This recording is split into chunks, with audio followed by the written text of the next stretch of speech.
2015, an overwhelming majority of the House, including a majority and the vast majority of this committee, supported reauthorizing the Export-Import Bank. Despite this action in both the House and the Senate, the bank remains constricted in its ability to effectively sustain its operation and carry out its chartered functions due to a lack of quorum.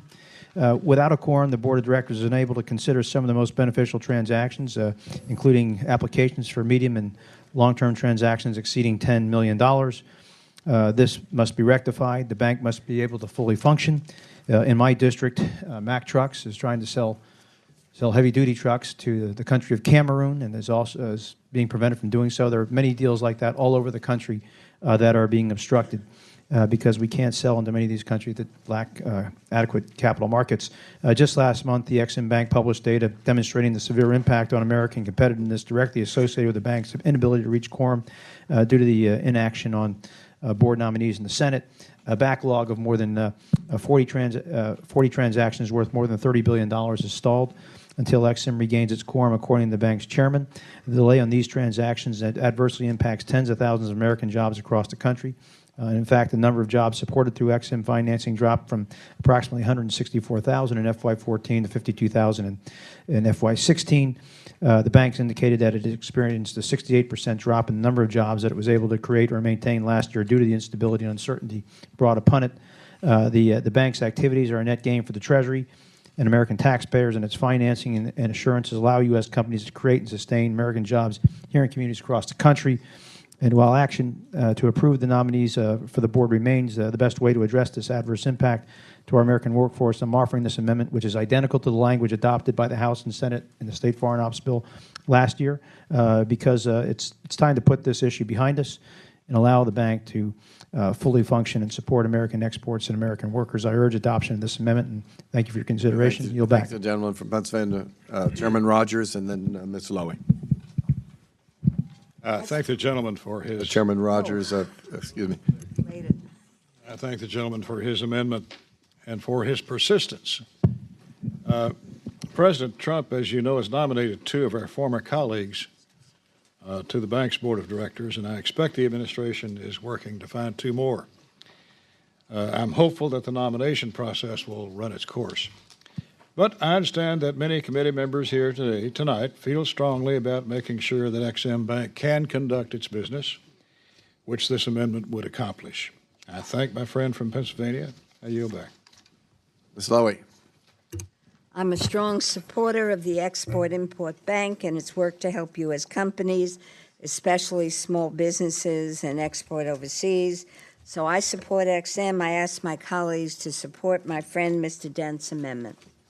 Thank you, Ms. Lowy. Mr. Kilmer is recognized, and Mr. Cartwright. Thank you, Chairman. I just want to rise in support of Mr. Dent's amendment. Listen, folks in my district and in my state, they want jobs.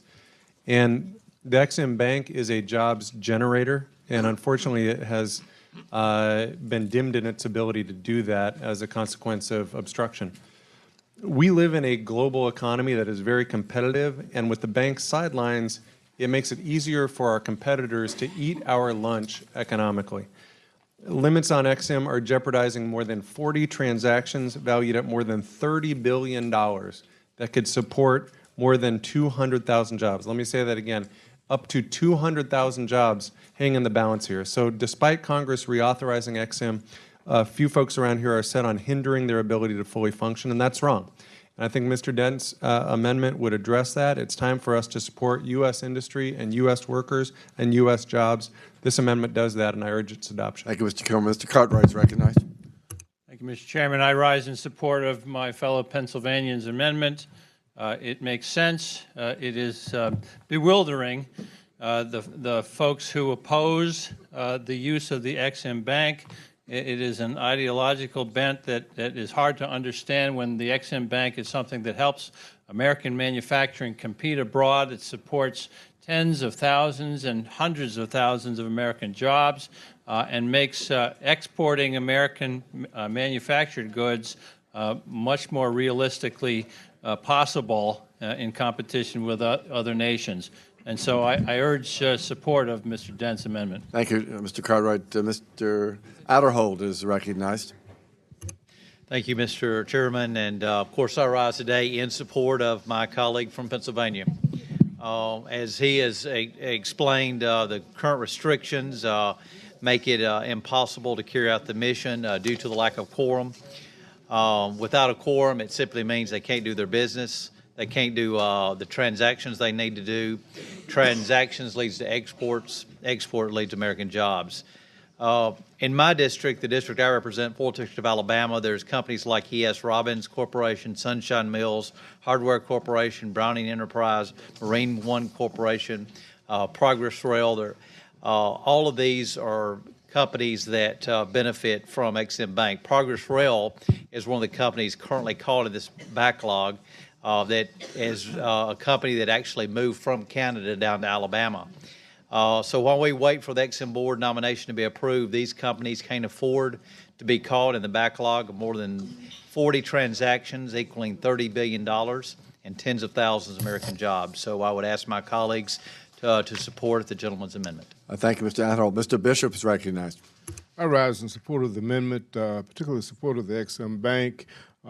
Ex-Im Bank has done so much and continues to do so much in the 2nd Congressional District of Georgia and in Georgia, creating jobs and a lot of economic activity without which our people would not have the quality of life that they have. And so I strongly support the gentleman's amendment, and I hope that this committee will pass it and that we can allow the Ex-Im Bank to continue to work and to do what it has done so well. I thank the gentleman from Georgia. The question is on Mr. Dent to close. Amendment. Same language was in the bill last time, and this language is not new. There's a precedent set in 1999. We did the same thing. This is a temporary fix. We hope that the Senate confirms nominees sooner rather than later. But until that time happens, we need to let the bank fully function. Thank you. I encourage your support. Questions on the Dent amendment? All those in favor say aye. Aye. All those opposed say nay. And the opinion of the chair, the ayes have it. The amendments agreed to. Further amendments? Further amendments? Ooh. We'll be happy to. Mr. Calvert.